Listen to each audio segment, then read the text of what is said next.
Hello മുത്തുമണികളെ, നമ്മുടെ പവിത്രം സീരിയലിലെ നമ്മുടെ വേദ ശങ്കറിൻ്റെ കോടതിയിലുള്ള നമ്മുടെ വിശ്വത്തിനെ പുറത്തിറക്കാൻ വേണ്ടിയിട്ടുള്ള അടിപൊളി തകർപ്പൻ ഒരു പെർഫോമൻസിൻ്റെ വീഡിയോ ആണ്. വളരെ രസകരമായിട്ടുള്ള ഒരു എപ്പിസോഡാണ് കേട്ടോ. ഇനി വരുന്ന എപ്പിസോഡുകളിലൂടെയാണ് അത് കാണിക്കുന്നത്. നമുക്ക് ആ ഒരു വിശേഷത്തിലോട്ട് പോയാലോ? അപ്പോൾ നമ്മുടെ വീഡിയോസൊക്കെ ഇഷ്ടപ്പെട്ടാൽ എല്ലാവരും ഒന്ന് സപ്പോർട്ട് ചെയ്യണം കേട്ടോ. ലൈക്ക് ചെയ്യാനും ഹൈപ്പ് ചെയ്യാനും ഒന്നും മറക്കണ്ട. നിങ്ങളുടെ വിലയേറെ അഭിപ്രായങ്ങളൊക്കെ ഒന്ന് കമൻറ്റ് ബോക്സിലൂടെ രേഖപ്പെടുത്തണം. നമ്മുടെ ചാനൽ ഇതുവരെ സബ്സ്ക്രൈബ് ചെയ്യാത്തവരൊക്കെ ഉണ്ടെങ്കിലേ ഒന്ന് സബും കൂടെ ചെയ്ത് സപ്പോർട്ട് ചെയ്തോന്നേ. അപ്പോൾ നമുക്ക് വിശേഷത്തിലോട്ട് പോകാം. അപ്പോൾ എല്ലാ തെളിവുകളും നമ്മുടെ വിക്രമിൻ്റെ സഹായത്തോടു കൂടി നമ്മുടെ വേദാശങ്കർ, അഡ്വക്കേറ്റ് വേദാശങ്കർ എല്ലാ തെളിവുകളോടും കൂടെ കോടതിയിലെത്തുകയാണ് അല്ലേ. അപ്പോൾ നമുക്ക് ആ പെർഫോമൻസ് കാണാം. അപ്പോൾ തുടക്കത്തിൽ നമ്മുടെ മാഷും നമ്മുടെ കമലയും ശ്രീജയും വിക്രമും എല്ലാവരും ഉറ്റു നോക്കുകയാണ്. അപ്പോൾ ഇപ്പുറത്തെ സൈഡിൽ നമ്മുടെ ശ്രീകാന്തും ആ മാനേജറും ഒക്കെ നിൽപ്പുണ്ട്. അപ്പോൾ നമ്മുടെ ശ്രീകാന്തിന് ചെറിയൊരു ടെൻഷനൊക്കെ ഉള്ളിലുണ്ട്. കാര്യം എന്താണെന്ന് വെച്ചാൽ നമ്മുടെ വേദ കുറേ വെല്ലുവിളിച്ചിട്ടൊക്കെ ഉണ്ട്. എങ്കിലും നമുക്ക് സ്വാഭാവികമായിട്ടൊരു ടെൻഷൻ വരുമല്ലോ. ആ ഒരു ടെൻഷൻ നമ്മുടെ ശ്രീകാന്തിൻ്റെ ഉള്ളിൽ വരണം. അപ്പോൾ നമ്മുടെ മാനേജർ അടുത്തിരുന്ന് പറയുന്നുണ്ട്, സാറിന് എന്താ പറ്റിയത്? വിശ്വത്തിനെതിരെ എല്ലാ തെളിവുകളും നമ്മുടെ ഇടയിലുണ്ട്. ഇത്രയും പ്രഗത്ഭനായ ഒരു വക്കീലാണ് നമുക്ക് വേണ്ടി വാദിക്കുന്നത്. പിന്നെ എന്തിനാ സാറേ ടെൻഷൻ? അത് കേട്ടപ്പോൾ നമ്മുടെ ശ്രീകാന്തിന് കുറച്ചൊക്കെ ഒരു സമാധാനമായി. അങ്ങനെ നമ്മുടെ വേദയുടെ വാദമാണ് ഇന്ന് വരുന്നത്. അപ്പോൾ നമ്മുടെ വിശ്വത്തിൻ്റെ അടുത്ത് ചോദിക്കുന്നുണ്ട്, നിങ്ങളുടെ പേരെന്താണെന്നും നിങ്ങൾ ഏത് കമ്പനിയിലാണ് വർക്ക് ചെയ്യുന്നത്, അന്ന് ഉണ്ടായ സംഭവം, അതായത് നിങ്ങളുടെ ആ കമ്പനിയിൽ നിന്നും നിങ്ങൾ ബാങ്കിലോട്ട് പോയത് വരെയുള്ള ക്യാഷ് അടയ്ക്കുന്നത് വരെയുള്ള ആ ഉണ്ടായ സംഭവം സത്യസന്ധമായിട്ട് പറയാണ്.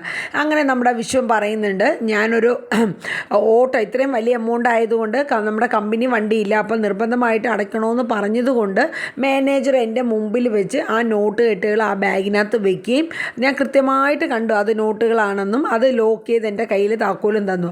അതുമായിട്ട് ഞാനൊരു ഓട്ടോറിക്ഷ കയറി, ഞാൻ എങ്ങും ഇറങ്ങിയിട്ടില്ല, നേരെ ബാങ്കിൻ്റെ ഫ്രണ്ടിലെത്തി ഓട്ടോയിൽ നിന്ന് ഇറങ്ങി നേരെ അകത്തോട്ട് കയറാനായിട്ട് വന്നതും ഒരു വ്യക്തി പെട്ടെന്ന് നെഞ്ചുവേദന വന്ന് കുഴഞ്ഞ് വീഴാണ്.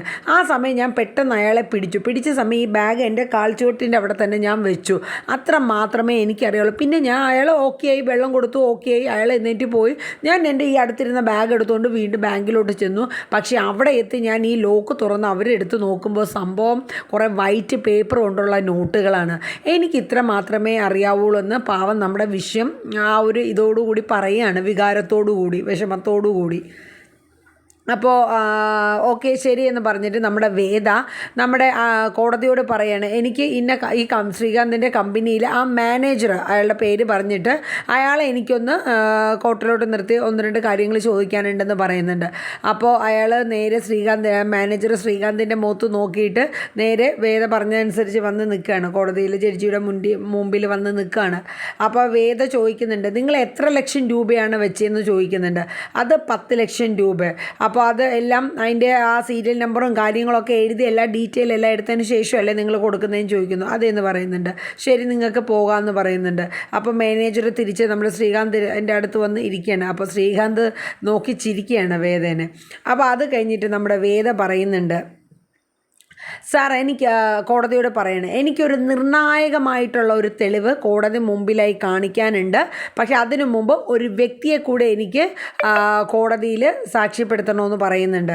അപ്പോൾ 2 വ്യക്തികളെ എനിക്ക് കോടതിയിൽ സാക്ഷ്യപ്പെടുത്തണമെന്ന് പറയുന്നുണ്ട്. കാര്യം ചുമ്മാ ഒരു CD-യിൽ കാണിച്ചു കൊടുത്തതുകൊണ്ട് നമുക്ക് വ്യക്തമാവത്തില്ലല്ലോ.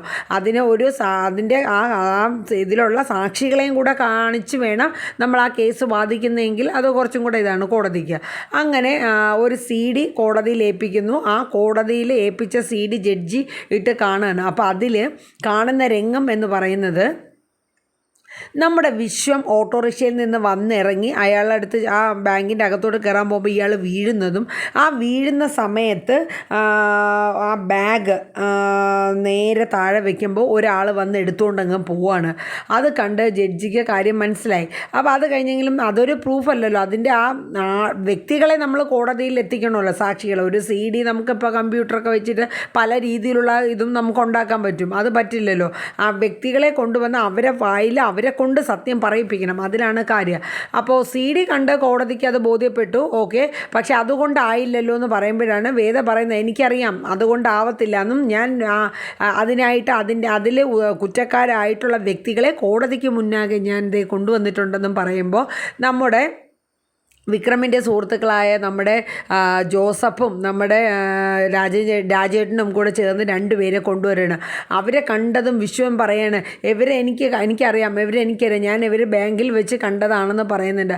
അപ്പോൾ അതിലൊരു വ്യക്തിക്കാണ് അന്ന് ആ നെഞ്ചുവേദന വന്ന് ആക്ട് ചെയ്തതും, മറ്റേ വ്യക്തി ആ സമയത്ത് അതേപോലൊരു ബാഗ് ആരാണോ ചെയ്യാൻ പറഞ്ഞത് ആ പറഞ്ഞ വ്യക്തി പറഞ്ഞ അനുസരിച്ച് അത് എടുത്തു കൊടുത്തു. എന്താണെന്നോ അതിനെക്കുറിച്ചൊന്നും ആ 2 വ്യക്തികൾക്ക് അറിയില്ല. ഒരാൾ പറഞ്ഞു, ആ മാനേജർ പറഞ്ഞു അതുപോലെ ചെയ്തു, അത് എടുത്തു കൊടുക്കാൻ, അത് കഴിയുമ്പോൾ ഒരാൾ വരുമ്പോൾ അത് കൊടുക്കേണ്ടതായിട്ടുള്ള രീതിയിൽ കൊടുക്കാനുമാണ് അവരെ ഏൽപ്പിച്ചത്. അതിനുള്ള പ്രതിഫലം അവർക്ക് 2 പേർക്കും കൊടുത്തു. അതാണ് നടന്ന സംഭവം. പക്ഷേ ഇവരത് സമ്മതിക്കില്ലല്ലോ. പക്ഷേ വിശ്വത്തിനറിയാം ഇയാളെ ഞാൻ കണ്ടതായിട്ട് എനിക്ക് ഓർമ്മയുണ്ടെന്നും, എനിക്ക് നല്ല ഓർമ്മയുണ്ട്, ഇയാൾ അന്ന് ആ ബാങ്കിലുണ്ടായിരുന്ന വ്യക്തിയാണെന്നൊക്കെ വിശ്വം തറപ്പിച്ച് പറയുന്നുണ്ട്. അങ്ങനെ ഇവർ 2 പേരെയും അവർ നമ്മുടെ വിശ്വത്തിൻ്റെ ഫ്രണ്ട്സ് 2 പേരും കൂടെ ചേർന്ന് കോടതിയുടെ മുമ്പിലോട്ട് കൊണ്ടുവരികയാണ്. അങ്ങനെ അവരെ അവിടെ ജഡ്ജിയുടെ മുമ്പിൽ കയറ്റി നിർത്തിയിട്ട് ചോദിക്കുന്നുണ്ട്, ഈ ബാഗ് നിങ്ങളാണോ എടുത്ത് മാറ്റിയതെന്നും ആ 10 ലക്ഷം രൂപ നിങ്ങൾ അതിനുശേഷം എന്ത് ചെയ്തു എന്നുള്ളതും വ്യക്തമായിട്ട് പറയണമെന്ന്. അപ്പോൾ അവർ 2 പേരും മിണ്ടത്തില്ല. കാര്യം പേടിച്ചിട്ട് കാര്യം ചെയ്യിപ്പിച്ച ആൾക്കാരിനെ അവരുടെ അടുത്ത് തിരിയോ എന്നുള്ള രീതിയിൽ ഇവരൊന്നും മിണ്ടല്ല. അപ്പോൾ വേദ തറപ്പിച്ച് പറയുന്നുണ്ട്, നിങ്ങൾ ഇതിന് വ്യക്തമായിട്ടുള്ള കാര്യം പറഞ്ഞില്ലെങ്കിൽ 10 ലക്ഷം രൂപ നിങ്ങൾ ഇവിടെ കെട്ടിവെക്കേണ്ടതായിട്ട് വരും എന്ന് വേദ അവരോട് പറയുന്നുണ്ട്. അപ്പോൾ അത് കേട്ടപ്പോഴത്തേക്ക് നമ്മുടെ ഈ 2 പേർക്കും ഭയങ്കര പേടിയാവുകയാണ്. കാരണം വെച്ചാൽ അവർക്ക് ഇതിനെക്കുറിച്ചൊന്നും അറിയില്ല. അവരൊരു കാര്യം ചെയ്തു, അതിൻ്റെ കൂലി മേടിച്ച് അവർ പോന്നു. അപ്പോൾ അവർ പറയുന്നുണ്ട്, ഇന്നതുപോലെ ആ ബാങ്കിലെ മാനേജർ പറഞ്ഞു ഞങ്ങളെടുത്ത്, അതുപോലെ ചെയ്തതിന് ശേഷം ഒരു കാറിൽ വന്ന മാനേജറും വേറൊരു വ്യക്തി, അതായത് ശ്രീകാന്തും കൂടെ വന്നായിരുന്നു. അവരെ കയ്യിൽ ആ ബാഗ് കൊടുത്തു, അവർക്കുള്ള പ്രതിഫലം മേടിച്ചു എന്ന കാര്യം കോടതിയിൽ സത്യം പറയുകയാണ്. ഇത് കേട്ടപ്പോൾ കോടതിക്ക് കാര്യങ്ങളൊക്കെ വ്യക്തമായി. അല്ലാണ്ട് നമ്മൾ ഒരു CD കൊടുത്തതിന് ശേഷം വിശ്വത്തിനെ രക്ഷപ്പെടുത്തണമെന്ന് പറഞ്ഞിരുന്നെങ്കിൽ ഒരു പക്ഷേ കോടതി അത് അംഗീകരിച്ചു കൊടുക്കില്ലായിരുന്നു. അപ്പോൾ തെളിവുകളോടും ആ സാക്ഷികളോടും കൂടി വന്നതുകൊണ്ടാണ് നമ്മുടെ വിശ്വത്തിന് അവസാനം ജാമ്യം നൽകാമെന്നൊരു കാര്യം വന്നു. ഇതൊക്കെ കേട്ടിട്ട് നമ്മുടെ ശ്രീകാന്ത് അങ്ങോട്ട് തരിച്ച് പേടിച്ച് നിൽക്കുകയാണ്. ഇവരെ കൊണ്ടുവന്നപ്പോൾ തന്നെ ശ്രീകാന്തിൻ്റെ പകുതി ജീവൻ പോയി. കാര്യം എന്ന് വെച്ചാൽ അവർ സത്യം പറഞ്ഞു കഴിഞ്ഞാൽ എല്ലാം പൊളിയില്ലേ. അവസാനം മാനേജറിനും ശ്രീകാന്തിനും എന്തായാലും ആകെ പണി കിട്ടിയ ഒരവസ്ഥയെ. അപ്പോൾ ഇതൊക്കെ കേട്ടിരുന്ന നമ്മുടെ വിക്രമും നമ്മുടെ മാഷും ആ ശ്രീകാന്തിനെ തുറിച്ച് നോക്കണം. കാരണം വെച്ചാൽ എൻ്റെ വിശ്വത്തിനെ കൊടുക്കാൻ വേണ്ടിയിട്ട് എന്ത് നാടകീയമായ രംഗങ്ങളാണ് അവിടെ കളിച്ചത്. അപ്പോൾ വേദ അതിനുശേഷം കോടതിയോട് പറഞ്ഞു, വ്യക്തി വൈരാഗ്യത്തിൻ്റെ പേരിൽ ഒരു കമ്പനിയിൽ ഇതുവരെ ഒരു തെറ്റും ചെയ്യാത്ത ഒരു വ്യക്തിയാണ് വിശ്വമെന്നും, ആ വിശ്വം ഒരിക്കലും പൈസ കമ്പനിയിൽ നിന്ന് തട്ടിയെടുത്തിട്ടില്ല എന്നുള്ളതിനും വ്യക്തമായ തെളിവോടുകൂടിയാണ് ഈ കോടതിയിൽ ഞാൻ സമർപ്പിച്ചിരിക്കുന്നത് എന്നുള്ളത് വേദ പറയുന്നുണ്ട്. വേദ നല്ല തകർത്ത് വാദിക്കുകയാണ്. കാരണം എന്ന് വെച്ചാൽ എല്ലാവരും അതിശയിക്കുകയാണ്. കാരണം എന്ന് വെച്ചാൽ വേദയെ സംബന്ധിച്ച് ഫസ്റ്റ് ഒരു കേസാണിത്. അങ്ങനെ വേദയുടെ അതിമനോഹരമായ വേദ ഒരു കേസ് ഏത് രീതിയിൽ അതിൽ സ്വന്തം ഏട്ടനെന്നോ അല്ലെങ്കിൽ അതൊന്നും നോക്കാണ്ട് സത്യത്തിന് വേണ്ടിയിട്ട് വേദ വാദിച്ച് വിശ്വത്തിന് ആ ഒരു ജാമ്യം കോടതി അനുവദിച്ച് കിട്ടുന്നതിന് വേണ്ടി വേദ വളരെയേറെ കഷ്ടപ്പെട്ട്, അതിനോടൊപ്പം വിക്രമും ഉണ്ടായിരുന്നു. അങ്ങനെ നമ്മുടെ വിശ്വത്തിന് ജാമ്യം കോടതി അനുവദിക്കുകയാണ്. അപ്പോൾ ശ്രീകാന്തിന് തക്കതായ ശിക്ഷ മേടിച്ചു കൊടുക്കുമെന്നുള്ള കാര്യത്തിന് ഉറപ്പായിട്ടുണ്ട്. സ്വന്തം ഏട്ടനായിക്കോട്ടെ, അച്ഛനായിക്കോട്ടെ, അല്ലെങ്കിൽ ഭർത്താവായിക്കോട്ടെ, എന്താണെങ്കിലും തെറ്റ് തന്നെയാണ്. അതാണ് വേദ ഇവിടെ ചെയ്തത്. അല്ല അതിനിടയിൽ ബന്ധങ്ങൾക്കൊരു വില വേദ കൽപ്പിക്കുന്നില്ല.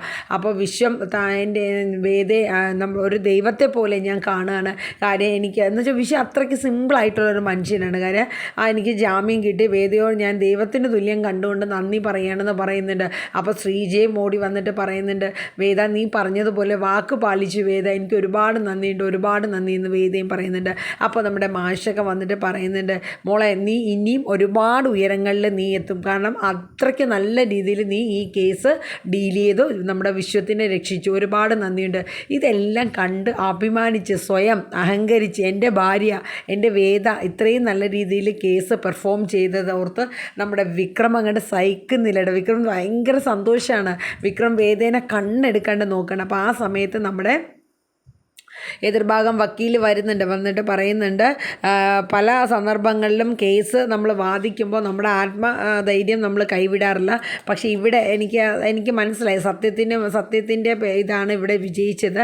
കാര്യം നിരപരാധിയായ ഒരു വ്യക്തി അത് ചെയ്തതിൻ്റെ ഭാഗത്തുള്ള തെറ്റാണ്. എന്തായാലും വളരെ നല്ല ഇതായിരുന്നു വേദ, നല്ല പ്രകടനമാണെന്നുള്ള രീതിയിൽ ആ വക്കീൽ അപ്രീഷിയേറ്റ് ചെയ്തിട്ടാണ് പോയത്.